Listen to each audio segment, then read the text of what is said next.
champions again. Next on this week's episode of Michigan Podcast. But there's going to be one team that's going to play solely as a team. No man is more important than the team. No coach is more important than the team. The team, the team, the team. Looks deep for Anthony Carter. Waits for it. Yes, caught. Hey, they said you can't beat Ohio State. Now what? Brady gets terrific. Throws it, get it, touchdown, Knight again. Schultz just before Brazil got him, and a leaping interception by Woodson. Harbaugh back to throw over the middle, caught by Collier at the 5 on his feet, touchdown Michigan. On its way. It's good. He's 5'7", 179 pounds, a junior at Michigan. But Jamie Morris packs a wallop, and he delivers for Bo Schembechler. And here's your first play. Pressure coming. Sack. It is Glenn Steele, number 81, who fought his way through the traffic. Option. And Robinson calls his own number, and he's going to score.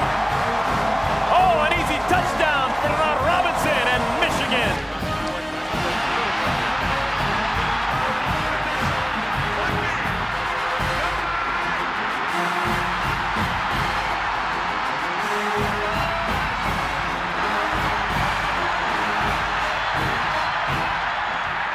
We're going to win it.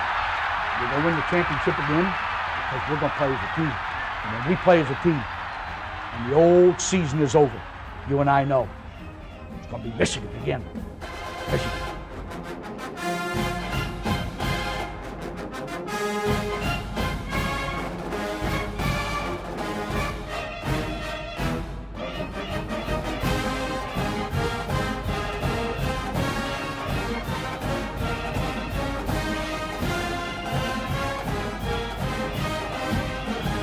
Go Blue, I'm Steve Deace, and welcome to a very victorious episode of Michigan Podcast.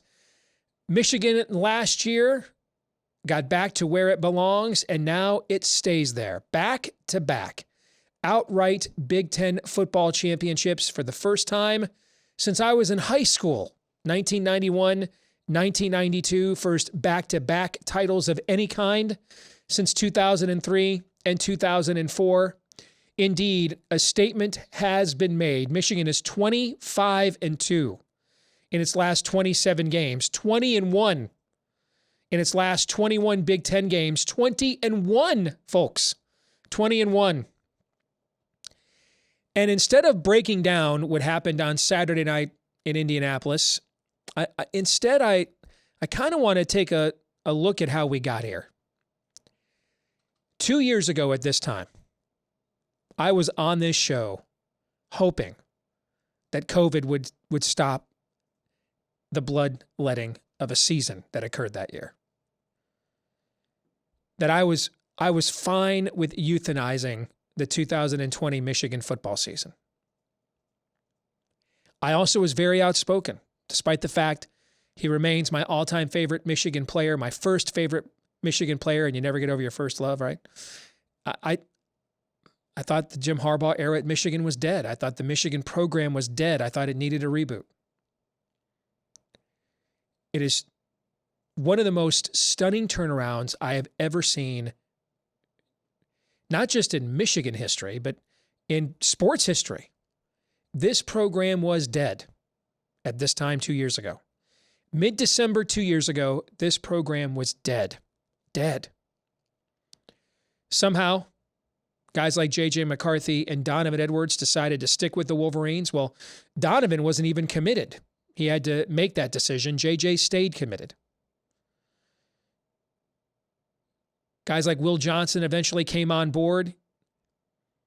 Not coincidentally, those three guys were the key players on Saturday night at the Big Ten championship game. They were really the difference in Michigan winning or losing, were those three performances: J.J. McCarthy, Donovan Edwards, and Will Johnson. It's truly amazing what Jim Harbaugh has done here.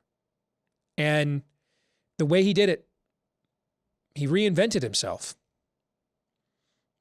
not just in the way that he handles himself as a coach, but as a leader, as a man. It's different watching him interact with the media. It's different watching him interact with his players. I mean, it's like Scrooge got visited by the ghosts of Christmas past, present, and future, and one night woke up, turned over a new leaf with a new lease on life. This is a dramatically different football coach than the one that got off that plane on December 30th, 2014. Just a dramatically different coach. The schemes and stuff look very similar, but the culture, or as he puts it, we're beyond culture to brotherhood, that is all different. And because we have watched this team dominate almost every week this year, lead the nation in margin of victory, I think we have forgotten the adversity it took to get to this point. Michigan is 13-0 for the first time ever, despite the fact the following things occurred. Now, let's pretend it's July and Big Ten Media Days. And you've just watched Cade McNamara and Eric Hall lead the Michigan contingent at Big Ten Media Days. And then right after that, I predict to you the following things are going to occur. Michigan will have to make a quarterback switch. Cade McNamara will be injured and lost for the year. Another captain, Eric Hall, will be injured and lost for the year. Michigan will play 10 different offensive line starting units this year. 10 different ones. 10 different offensive line combinations. Blake Corn would injure his knee, be out for the year. Michigan's leading receiver would have like 600 yards on the season. Michigan's leading quarterback sack artist would have about half the sacks that Aiden Hutchinson had last year. All those things happened. All of them did. If I would have told you that those things would all occur over the course of the upcoming season, coming out of Big Ten Media Days in July, you would have predicted Michigan's record is what? I'm guessing not 13-0. But here the Wolverines are, 13-0 despite all of those things. 13-0 for the first time in the prestigious history of this proud program. It's been a truly remarkable run. It's been a truly remarkable season. And I still can't believe we're sitting here just 2 years after where we were 2 years ago. Because of the way college football is constructed, we have a tendency, there's so few games and yet so many storylines and so much passion. There seems to be much more emotion throughout the course of a year of fandom about narratives and storylines than actual games. As Jim Harbaugh likes to say, who's got it better than us? And the answer is nobody does. Nobody does. Enjoy it.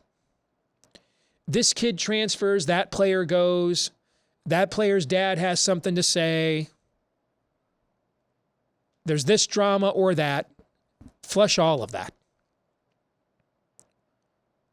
It's never been better than it is right now.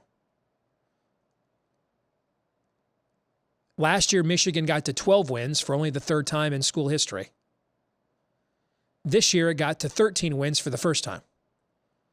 We are in rarefied air we have not been in a generation almost. We have a real shot here to win the national championship.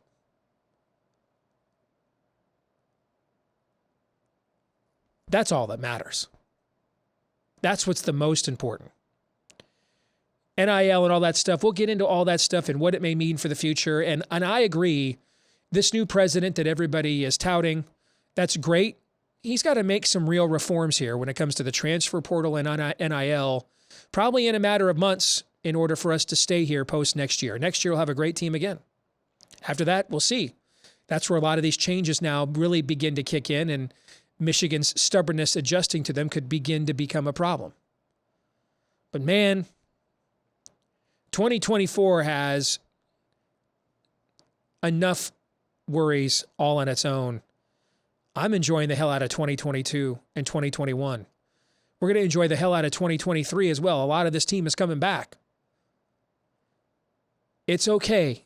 I know as Michigan fans, and it's just fans in general, there's fans of other schools watching this saying, come on, man, Michigan fans looking for the anvil to drop. Give me a break. You guys are like Ryan Day, born on third and credited with a triple.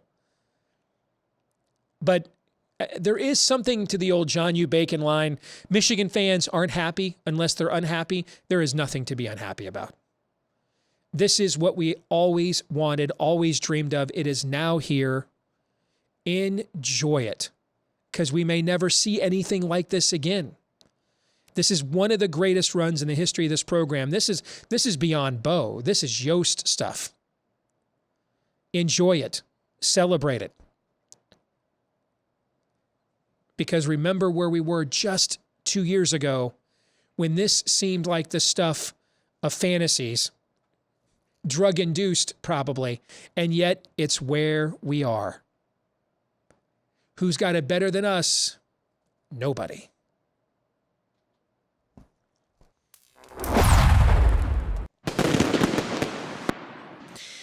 Time now for the 10-minute war. Of course, a little tip of the cap to the 10-year war that defined the game between Bo and Woody. Let's bring in our one and only, at least the only one we are able to get on, reasonable bucknut himself, Mark Rogers, who, of course, has his own fantastic college football channel right here on YouTube as well.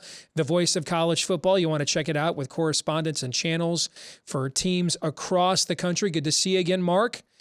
I want to get your take on what I just pointed out during the opening monologue here to this week's episode. Let's go back to Indianapolis and Big Ten football media days. And let's say coming out of that, two of the captains that Michigan has at the podium that week really don't play a meaningful snap, really, this year against, challenging competition. That's two captains you're down. You have to make a quarterback switch. Blake Corum suffers a season-ending knee injury. You play 10 different offensive line combinations. Your leading sack guy has half the sacks that Aiden Hutchinson had a year ago. If I would have laid all that out for you in July, I'd have said, all right, Mark, here's my 10 big predictions for Michigan football in the 2022 season. And those were the things I picked, and they came to fruition. You predict Michigan's record is what? 9-3. Mm-hmm. I predicted Michigan at 10-2. I take a pretty measured approach, as you will know, meaning that I did not jump on Jim Harbaugh in this program after 2-4. I said this was still a top 10 to 15 team/program in the nation. I also didn't see the breakthrough. I did not see this level of a breakthrough. I thought that 2021 was simply Michigan returning to what Jim Harbaugh had established in 15 and 16 and beyond, and this being a contender for the Big Ten championship, this still being an underling to Ohio State, this still being a nice story, a nice one-year story. Not that they couldn't contend, not that they couldn't beat Ohio State on a particular Saturday in November, but I didn't see them overtaking Ohio State. I believe they've officially, in my books, have overtaken Ohio State as the best and the preeminent program in the Big Ten. And I didn't see that. I saw a special team. I saw a program that, again, was Jim Harbaugh's program that we saw in 15, 16, 18. And that's the limit I put on it at the time. 25-2 in their last 27 games. Back-to-back outright Big Ten championships, Mark, for the first time since I was in high school 30 years ago. Back-to-back Big Ten championships of any variety for the first time since 2003, 2004. Lead the nation in scoring margin this year. Statistically, they're actually better than they were last year in every metric. Offensively, defensively, pressure rate, sacks, They're better on everything. They're better across the board than they were at everything a year ago. This isn't even like Schembechler stuff. This is like Yost stuff. I mean, there's not been a 2-year run of this level of dominance. I mean, Bo had, I think 17 of Bo's 21 teams finished in the final AP top 10 rankings, but a lot of those teams didn't finish in the top 5. I mean, a lot of times they were 7th or 8th because there's a lot of either a loss to Ohio State at the end of the year or a Rose Bowl loss in there at the end of the year, right? Okay. He finished, I think, 2nd a couple of times, finished in the top 5 a handful of times, but a lot of those times he was 7th, 8th, 9th. Nothing wrong with that, by the way. It's a top 10 perennial program, but we're talking about number 2 in the nation at the end of the year, 2 years in a row. That's very high cotton for Michigan. That even by its winningest standards, this extra layer of elite has not been something that has happened a lot for Michigan. At least not in modern times. I mean, this is, like I said, this is more Yost era stuff. And the euphoria that you and Michigan fans have to be feeling because of the contrast of the Ohio State dominance, the contrast of 2020 versus if Bo Schembechler would have completed the deal in any one of those seasons, it would have been, hey, this is great. We can look at the newspaper on January 2nd and see that we were just voted number 1. But that's where Bo Schembechler lived. Yeah. You outlined that Bo Schembechler finishes better than I could, but certainly I'm as just as aware of where they finished each and every season and that they basically played themselves in with a bowl victory, or many times were a number 3 or 4 team that lost a Rose Bowl, finished 7th or 8th. It was just that consistent, strong program, that consistent top 10. We always knew where Michigan was going to land, 9-2, 10-1. And be a top 10 program. But considering all the off the field drama with Jim and the Vikings and the coaching turnover and again, being compared to Ohio State, it's not just them finishing 9-3, 10-2 by themselves and being in some other league, but that direct comparison to the arch rival and the breakthrough and the euphoria, again, that you and Michigan fans have to be feeling because of the stark contrast to what that feeling was 18 months ago has to be pretty stark. No doubt about it. It's incredible compared to where 2 years ago at this time, I was hoping COVID would euthanize the season. And I mean, I thought Jim Harbaugh's era had run its course. And now, I mean, he's going to be a top 5 coach in the sport heading in all the preseason magazines next year. It is one of the most incredible turnarounds I can ever remember in any sport, frankly. Let's have a broader conversation. Both our teams, as I predicted in my college football preview back in July, both our teams are in the college football playoff. In your view, did the committee get that right? Yeah, the committee fell into an easy decision. They just truly did. Alabama, I believe, had an argument. Therefore, Tennessee had an argument, but you take the injury to Hendon Hooker into consideration, which I'm not real comfortable with.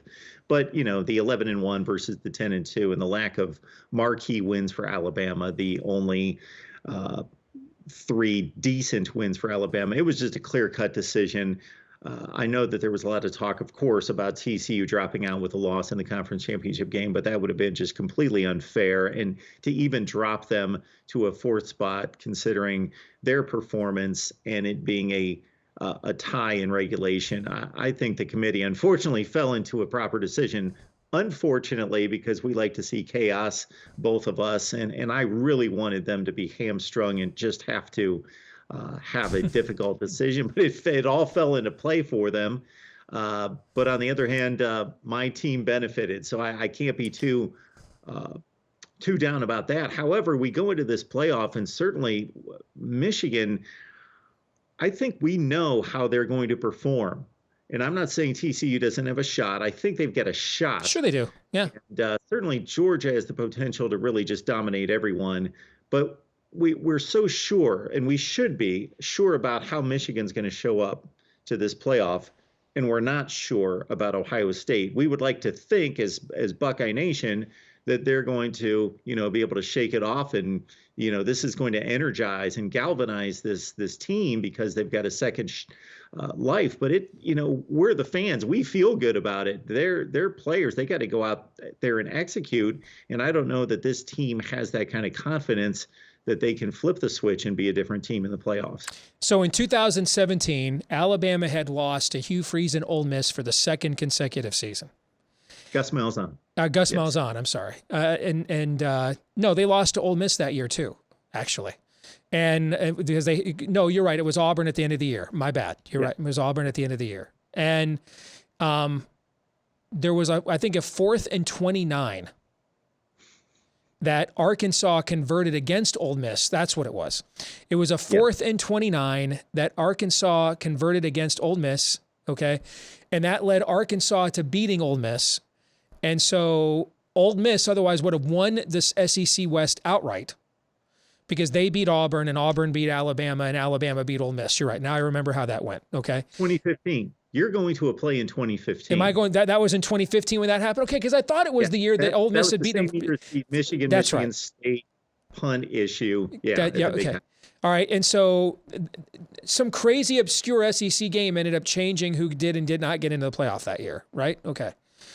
And I'm wondering how many Ohio State fans right now are thinking of, maybe a slight donation to the South Carolina athletic department. Because the last few weeks, South Carolina knocked out Tennessee and knocked out Hendon Hooker and then knocked out Clemson. Without those 2 wins, I don't think Ohio State's in the playoff right now. I think if South Carolina doesn't win both of those games, I think Tennessee actually has the case for the non-Power 5 champion with their wins. I mean, blowing LSU, out of their own stadium, beating Alabama. I think they're in this 5 hole the entire time, actually. So I think Tennessee is in that 5 hole. And then the real debate for the committee is, do we put Tennessee in or one-loss ACC champion Clemson, with the way they played in the ACC championship game? But South Carolina took care of business and knocked both those teams out for you here in the last few weeks, and that opened the door for Ohio State. And I go back to 2017. Alabama did not deserve to be in. Lost badly to Auburn in the Iron Bowl at the end of the year, had no top 25 wins, didn't have a single win against a team ranked in the final top 25 of the college football playoff rankings, got in anyway. And I remember thinking, I said at the time, I'm betting Alabama to win it all. You give a team that talented with Nick Saban, who contrives disrespect cards, okay? And now you actually hand them legitimate rat poison. Sure enough, that team won the national championship. Now, I think this field's a little stronger than that one was that year, but I wouldn't be shocked at all if on January 10th, we wake up Ohio State's national champion. Would not shock me at all. You give it, if I'm Georgia, I think they got the seeding right, but if I'm Georgia, I'm like, really? There's only one team in the recruiting rankings right now